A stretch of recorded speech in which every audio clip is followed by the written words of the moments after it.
L'ancienne Ceed de Kia était une compacte familiale convaincante, mais elle n'a jamais été très intéressante à regarder. Cette K4, en revanche, fera bien plus parler les voisins que l'ancienne Ceed.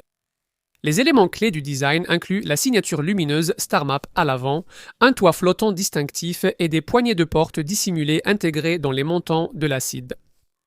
Alors que la Ceed avait la taille d'une Golf, la K4 avec ses 4440 mm de long est un peu plus grande. Seule une carrosserie à haillons 5 portes est disponible. À l'intérieur, tout paraît moderne avec deux grands écrans de 12,3 pouces pour les instruments et l'infodivertissement, plus un écran de 5,3 pouces pour la climatisation. Les trois écrans sont alignés pour offrir un effet panoramique unique sur le haut du tableau de bord. Grâce à l'empattement relativement long de 2720 mm de ce modèle, K4, la deuxième rangée, offre un espace pour les jambes raisonnable, soit 964 mm, mais la ligne de toit inclinée réduit un peu l'espace pour la tête. Avec le plafond standard, vous disposez de seulement 973 mm d'espace pour la tête. À l'arrière, il y a un coffre de 438 litres, mais avec la motorisation hybride légère, cela se réduit à seulement 328 litres.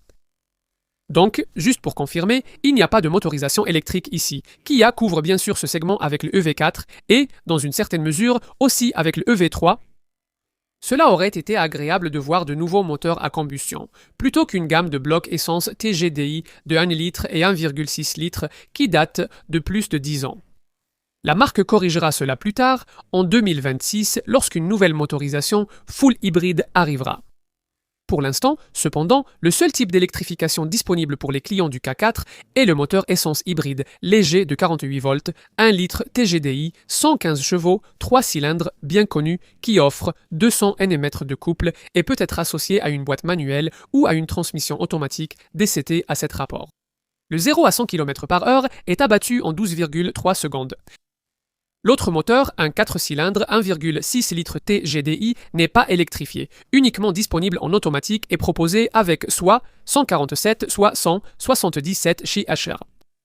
Ce moteur haut de gamme développe 250 Nm, mètres de couple, et peut atteindre 100 km/h en 9,1 secondes avec 147 chevaux ou en 8,4 secondes avec 177 GK.